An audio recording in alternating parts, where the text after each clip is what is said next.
agenda, or it's a presentation that we'll use to follow today.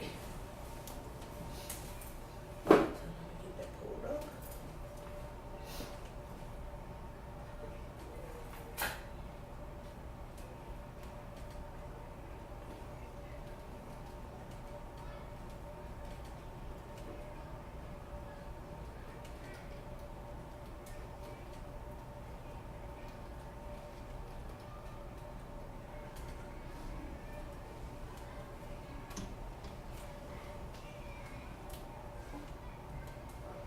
And we're going to start today with reviewing the data that we discussed during our last session.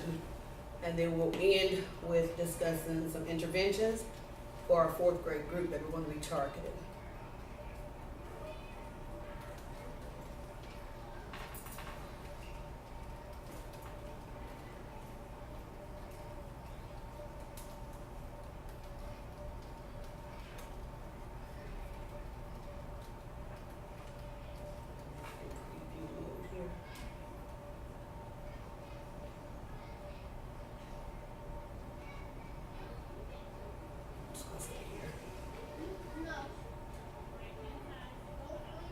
Okay, so to start, we looked at the data overall, starting here looking at the EOG data, and the article that was in the paper showed the 5-year trend for our data. And this was the article that was in the paper September 5th, 2018. So they shared a 5-year trend that showed that we have not met that we've had an F score for 5 years. So that piece shows the overall data. And then looking at the 3-year trend for math, starting with 2014, 2015, the performance grade score was a 37, which was an F. 2015, 2016, an F with the 37% for performance grade scores. And then 2016, 2017, an F with a 36% performance grade score, and that's just for the math. No, I'm sorry, that's overall.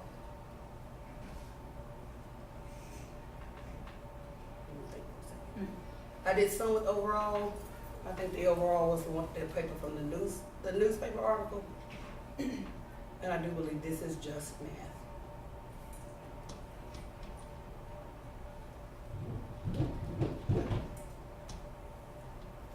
Nope, that is overall. The next one is math. So this is overall. For the 3-year math trend, for 2015, 2016, the score was an F of a 35. And then there's also a chart there that'll show our math performance, how it's compared to the state, and then also how it's compared to our school district.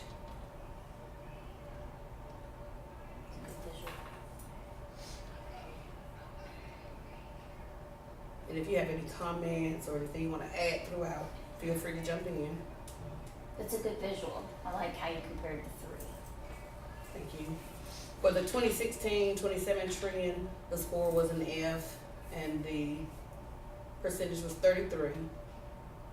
And then again, the graph will show our school data in comparison to the district, in comparison to the state. So we see that there's a need across the district for math as well as the state. And then they've done a new type of report for the 2017-2018 school year. So it'll look a little bit different than the 2 reports that we looked at when we started to look at the 3-year trend. So on this report, we'll see that the EOG math score for the achievement is a 20. And then looking on the school report card that shows a more analytical view, it showed the data as being 16.5%. So I went ahead and added that at the bottom.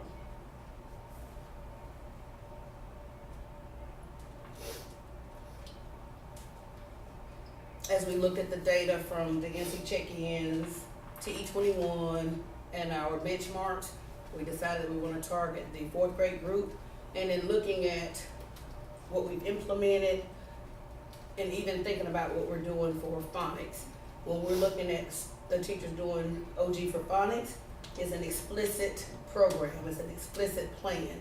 So in thinking about, okay, what is it that we need to put in place to target the needs in fourth grade, and then thinking about the school as a whole, I thought about explicit math instruction. And then thinking about some of the things that we put in place already this year, it has laid out an explicit plan that I feel will fit right into the same mindset as the explicit instruction that the teachers are doing in phonics. So when we look at the overall need, I feel that the need is explicit instruction and teaching math, instruction that is focused on the standard, making sure that we're implementing interventions when the standards have not been mastered, and then also adding in the progress monitoring piece. The progress monitoring piece, I think we touched on some of those previous pieces, but the progress monitoring piece is a piece that we barely touched the surface.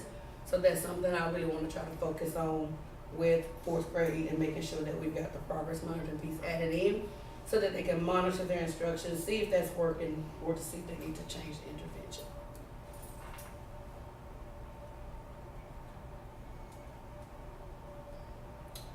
And then looking at our big goal that we wanted to work on for today, looking at plugging in an intervention or a remedy, the remedy has to be a research-based intervention the same way that we do with MTSS.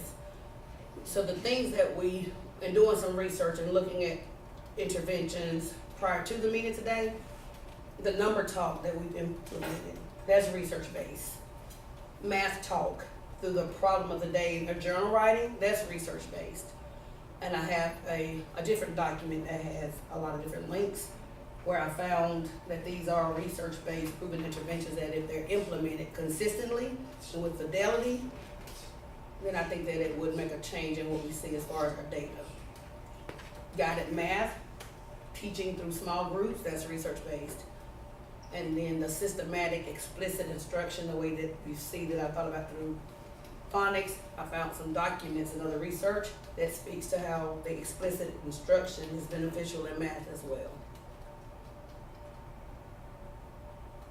So those are some things that we have in place now. And then for this next section, we can just kind of chart any other ideas that you may have, any other research-based strategies that you've seen before, that you've used before, or that you've seen used in classrooms. And then we'll discuss all of the interventions and discuss what will be some next steps of how to make sure that the intervention is done and done with fidelity. And then also how we can spread it throughout the other classes, the other grade levels. Okay, any other ideas? And Ms. Bryant, you were sharing with me one yesterday. Remind me. I was looking at, because you've been working with your teachers with the Kathy Richardson, and it was, goes along with your explicit instruction, the piece about number-based theory, and it's, she's broken it down into concepts and how the students are talking and manipulating when it comes to number-based tens, understanding that concept. So it really goes with your fourth piece that you've already done, the systematic explicit instruction. It follows under that. Okay. So I think it goes with that, because I had seen you working in coaching with multiple grade levels about that. Okay. Any other interventions that we want to discuss and kind of put on the table, and then we'll decide. I think we need to do, especially, and I do. Okay, so really starting with K, but we're talking about fourth grade. I think that they need a good understanding of concrete, representational, and abstract. Even though not all of them may need that, they still need to go through that, draw it, write it, build it, draw it, write it. Because they don't have that, concrete. Yes. And two things you made me think about. I was talking to the substitute this morning and showing him the manipulatives that we use so that students can see how the problems are solved. The substitute that's in 3rd grade. And I was telling him how we jump too quickly sometimes. As a teacher, we want to make sure that we teach all of our content, but the children aren't ready for the abstract right away without seeing these first 2 pieces. And I, like you said, and that was the second thing. You said school-wide, and during one of my Zoom meetings last night, there was a question that one of my teammates asked, is if we're focusing on this school-wide. So I explained to her that 4th grade is our target group, but we have discussed plugging in what we discover and what we decide to use as far as the research-based interventions, K-5. So I do feel like this, whatever we decide, we will implement it school-wide, but focus in on 4th grade, but I do believe it'll be beneficial for K-5. Anything else come to mind? Well, the John Vanderwall books that we have, he's got, everything that he does in there is research based as well. And it's similar to the Kathy Richardson, whereas he shows you the concrete representation on that. I feel like that kind of is like the umbrella, and then the other pieces kind of fall. Okay. And a lot of these, in thinking about, okay, what's the one intervention you want to try? We do have a lot of these pieces in place. So I was thinking the next step would be, what can we do to make sure that the pieces are done consistently and with fidelity, so that we can see the results. So that would be something that we can look at when we start to fill out this sheet with our SMART goals. And thinking about how I've traditionally done, like the SAT process or MTSS process, we've looked at doing one intervention, doing that for 3 weeks, seeing if the intervention is working, if we need to continue it, or if we need to try a new intervention. With the different things that we're working on, what would be a systematic way, I guess I could say, to monitor what the teachers are doing? And I'm thinking through the 4th grade lens, but also the wider lens of K-5. I like how you're breaking it down to just the 4th grade, because I think once we get that framework, then you can implement it easier into a K-5. So by looking at the 4th grade, I think that's critical. I think the top points that we picked out was looking at their number concepts, where they are in that process, because we have a lot of information or data that can provide that of where they are in that process. Do you want this to be, because I know we've got research-based interventions, but when you say interventions, are you talking core instruction, or are you talking small group? I think it's gonna have to start with the core. I do believe that we need to target the core instruction. I think so. I think the core needs to be our focus first, and then we. And a lot of these pieces, I'm picturing like the snapping cubes. A lot of these pieces are linked and they're connected together. So it's hard to kind of focus on one without touching on the other.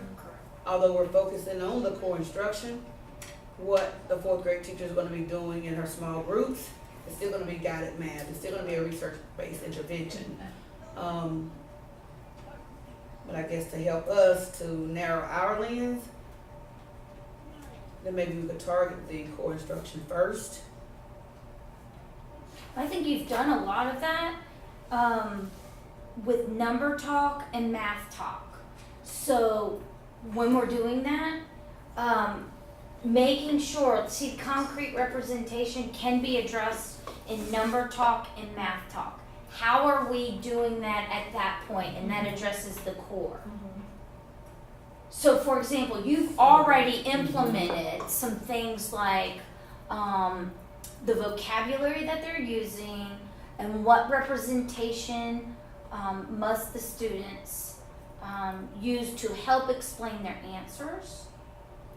And I wonder, just through the math talk, and I haven't really, I mean, I've only seen a few math talks really, but are they, it's more, to me, it's more representational and abstract than it is concrete. So I wonder if we could say, all right, show me one concrete way, one representational way, one abstract, I mean, or various points throughout the week, ask for those different things.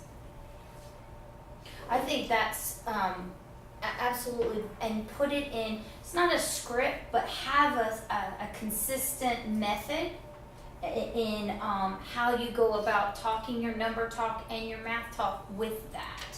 Now, this is going to go perfect. I'm laughing because this is something that I did this morning for the substitute.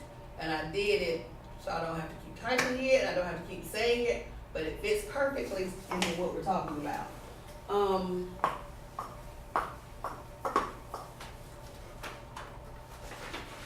Goes along with what you were just saying with with the number talk. When I would do the plans for the substitute, I would type out kind of specifically what to say for the number talk, and then I would put the problem that he was going to solve. And I would do the same thing with problem of the day, then I would put the problem that he was going to solve. So I was finding myself typing that repeatedly. So this morning I was talking to Joy. I said, I'm just going to make a big poster. We're going to post it on the wall. And then that way the substitute is still following the same steps and expectations. So it'll be one for number talks and it'll be one for problem of the day. So that way, so now I'll do one for the fourth grade teacher too. So that way it is a consistent, systematic flow. I love it because it helps them with their time management and their efficiency. It gives them an idea. You had worked with a second grade teacher. It was similar to that, and and I watched her in her number talk today, and she was doing the true concrete, but she had the timer up on the board, and it was no problems with behaviors.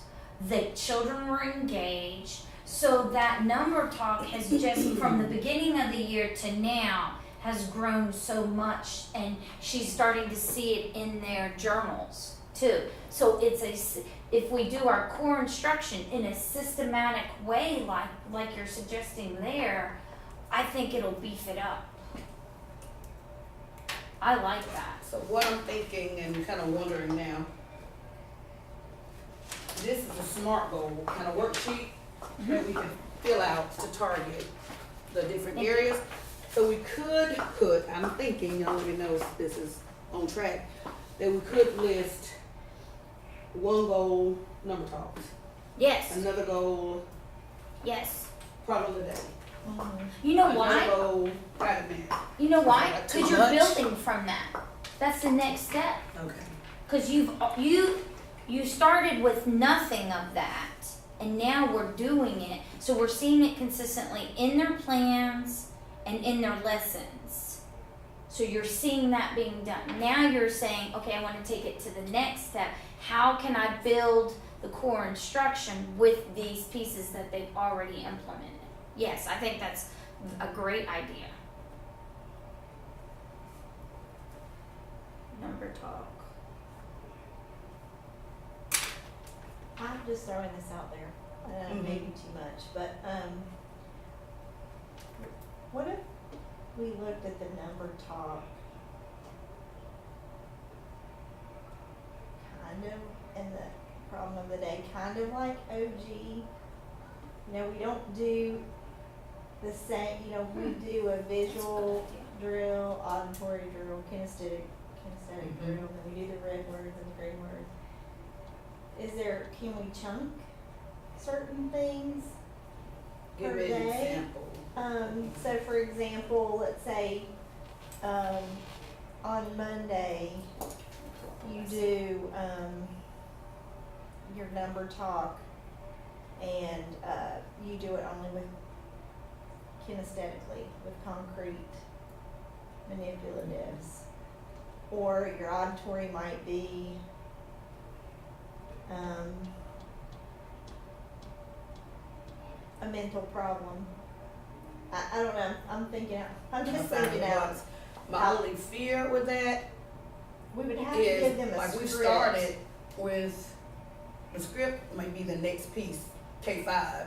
We've started with the number talking problem of the day, Mhm. but it's not been done consistently. Mhm. That'll put in those pieces, the children would hear it, they would Mhm. see it. Mhm. It will put in the VAK, the visual auditory kinesthetic, every day.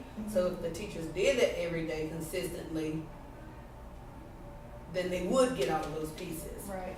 So maybe the next step would be a scaffold, which would be that poster going through those steps. Okay. Because with the number talk, they start off doing it mentally, and then they talk about the strategies that they used, and a lot of them started off with those decomposing strategies, and that may be even another layer to take it deeper in thinking about with kindergarten, is children who still can't break down 5 or can't break down 10, and we're halfway through the year. Mhm. Right. So if they stay that way going into first grade, that's gonna be even harder for the first grade teacher to get them where they need to be.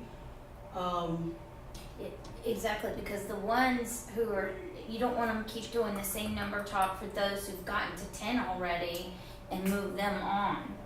And then something else that I saw too in the research, they looked at the number talk, and it may have been with Tools for Teachers, and starting with the supervising dots, and that's what kindergarten started with. But I don't know, I can't say how long they did it. And doing the Ames Web assessments now, I can see in the 6 or 7 children I've done, they haven't mastered it. And one of the tasks that they have to do, they have to tell how many dots. If you've got 2 boxes, how many dots are in both boxes. A lot of them are counting 1, 2, 3, 4, 1, 2. They're not adding it together, but if they've done those supervising dots and started in August and continued it, then that foundational piece would be there. Right. So with the number talk, they get to hear it and they get to see it. With the problem of the day, they get to hear it, they get to see it, and they get to build it. And then that's another piece. With the problem of the day, the children can't use manipulatives, but a lot of times they're not. That's a big issue in this building, and how we use manipulatives are not correct. Maybe that's the target, maybe that's one of our SMART goals, that all problem of the day, use the build it, draw it, write it, or something like that. Well, I know in Richardson, she does exactly what you're saying. If the students can't make that connection with the manipulative and say it in the correct way, then they're just going through a process. They really don't understand the concept. So, I agree that all the problems of the day, we are predominantly, according to our data, we're pretty much concrete there with very few not. So we shouldn't be making them use the manipulative. And it sounds like to me, maybe in our PLCs, we may need to model that for them. Okay. We did have, but it was a couple of years ago, teaching the teachers how to use the manipulatives that the state has given them, and many of them, it was very clear they did not understand how to do that. So on the PLC days that we're doing the standards, then we'll make that a part of our, Okay. whoever's doing Yeah, that particular that's good. PLC, make sure that manipulatives are part of it. But I'd like them to also use it in an assessment piece. You know, like having the kids demonstrate that, because during benchmarks, the kids are allowed to use manipulatives and they don't know how to. A lot of times they don't know to go get them too. I think it needs to be modeled for the kids to Mhm. go get the manipulative, even if it's not put in front of you, the kids can go get it. That's something I've noticed, a lot of kids know how to use it, they just don't know they can go get it. whatever they need to go to the toolbox. If they're forced to go, like, If you put the You calendars in have front to of do them, or, And if it's a part of the teacher's everyday instructions, they model That's it, it. Right. the students would know, oh, go and get it. But right, if the teachers put them out just to say, oh, they're available, but you haven't modeled it, you haven't made it a part of your classroom culture, then they don't know to do that. and I think in some grade levels it is classroom culture, because when I've been doing the Ames web screening, some of the kids have asked me, can I go get something? And I've told them, no, this has to be mental math, but they're asking to get it. Good. And that's feedback from us in that aspect of, okay, we're seeing an inconsistency with the manipulatives.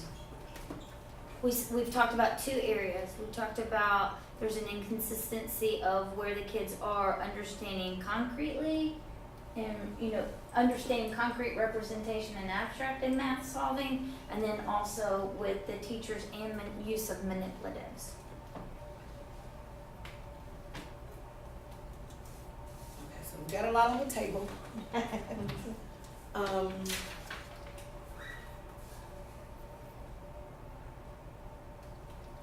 The next thing would be to look at the action steps. Okay. We've talked about some of those already, so maybe we can take one piece at a time and then talk about the action steps, who'll be responsible, and then set some target dates to come back. And we may not have to meet next week, but I'll let you know for sure. And then that way, that'll give us some time to get these pieces into place.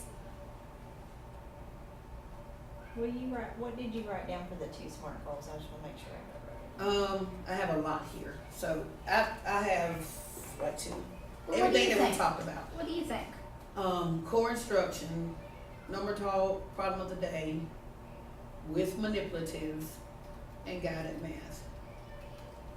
What if we focus on core instruction and the problem of the day with manipulatives, because the number talk continues with the verbal piece, the mental math. Let's treat it as mental math right now, because that's an area we still want to increase on. But like you said, let's not do too much. This is 4th grade. I think core instruction has to be addressed. And so we might be able to, in our next, as we progress, you may come back and say, hey, I noticed this is the next component. Okay. But core instruction, and then I agree with Joy on this concrete representation and abstract philosophy with our problem of the day. What do you think, Joy? I think that's a great idea. That's good. See, you picked it. So, so for the strategies and action steps for core instruction would be, Well, you said one, right? Doing PLCs, when we're doing the standards, we model it with manipulatives, right? yes, that's right. And then all of us in the building. So we have to have, like, if you're modeling it, or any coach in the building has to do it that way. So, like, even Breeden, when she comes back, all of us and any other coach, anyone who's going to assist the students, we're going to follow this one method we all agreed on, okay? Because it won't work if we have a variety of us in the different initiatives, if we'll do it this way.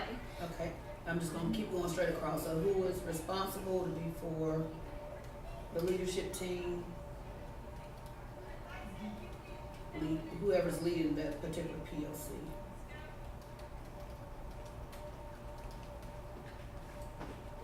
And the target date, 3 weeks out, does that sound Yes. appropriate? Yes, I do think so. February 8th, so I think we'll have enough data if we do 3 weeks, because there's no holidays. As long as we don't get flus. That's March 1st. Okay, March 1st.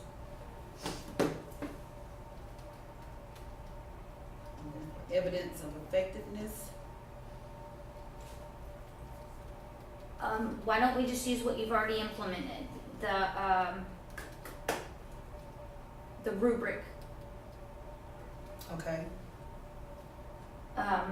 The math rubric. For the lesson plans? Yes, there's 2 in there. We have one for, because we want them to do it in their lesson plans, but then let's use a rubric for when we, Math lessons. Yes. They'll tap into that, okay. what do you think? And we can go in and watch them do problem of the day and take pictures of the manipulatives that they're using, and I still think everybody should have, it's just me, but you know, I think everybody should have a piece of paper that says, build it, draw it, write it. And I said similar. Mhm. I had a mat ready to be made. I agree. I say let's do it all, do the copies for them, for their stations. Is that what you're thinking? Or just every kid should have one, Okay. like a placemat. And could we do Class it? sets in there laminated. Yes, ma'am. And this may be extra and overkill, but can we do it all the same color? Yes. The No, same there's no issue. swirly curls around, so everybody knows this is your concrete representation abstract mat. Yep. And this is expectation. And then we can make a poster and put it in here too. Yes. Okay. And we'll have mats in here. Put it so right we there. can Model. Underneath Oh, yes. those. Mhm. Yeah. That's good. Okay. It's like your math toolkit. Okay, that's good. So, yeah, I like that. And then for problem of the day, action steps will be. Isn't that what we just did? I was under core instruction, Oh, sorry.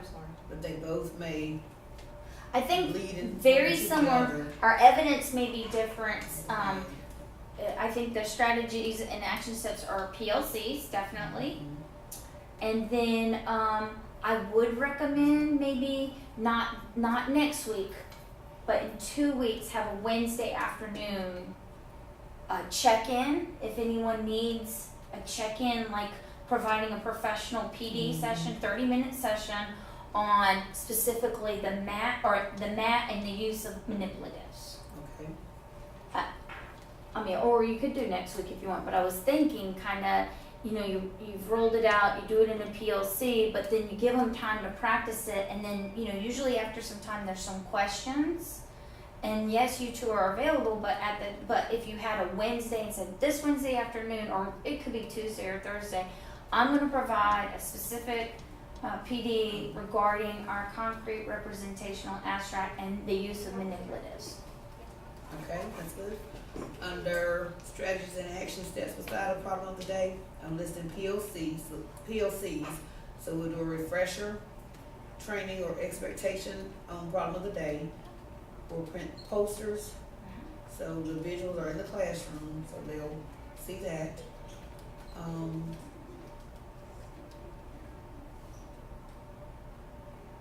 And there is a rubric for problem of the day. So who is responsible? I would say the PLC team for that part. Yeah, because I think if we have a consistent one, we decide for 4th grade, and then later on, when we go school-wide, we can have you do it per grade level, what that looks like. And the target date, March 1st, Yes. the same. Evidence. Now, your evidence, the rubric that but no, that the rubric of the problem of the day. Right. Does that improve? Did the students' performance improve? Can we also, I'm thinking about comparing some data from like an assessment or CFA to see, are the children learning? Are they improving? Well, you just have your benchmarks. So that could be That the could be your baseline. baseline. And then, that could be your baseline because, and then we have their math journals. Right, and when you said rubric on this one, you were talking about the one that's in the math journal? The rubric in the math journal, or? Yes. Wait a minute, let me think for a second.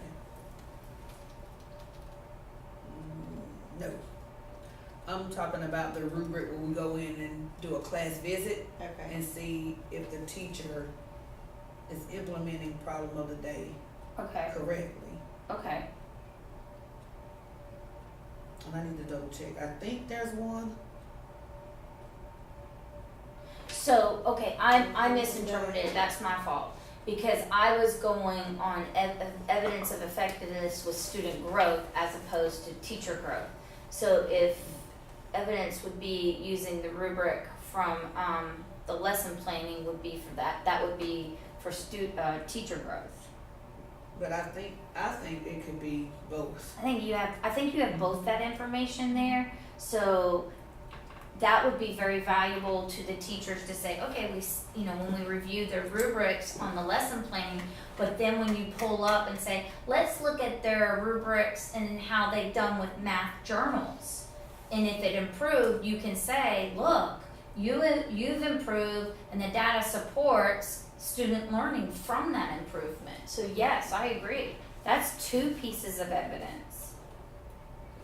So I just need to double check the rubric for problem of the day. So I'll put down I'm responsible for that and I'll make sure it's gonna give us the data that we need and it's the right one.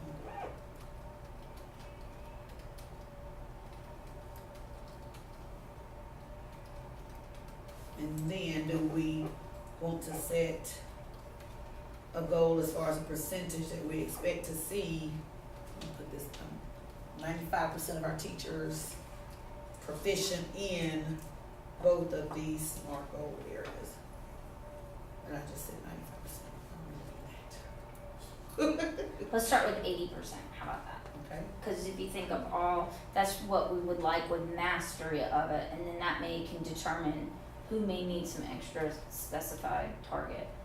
But yeah, I think the 2 that you've selected are going to help with the growth for our students.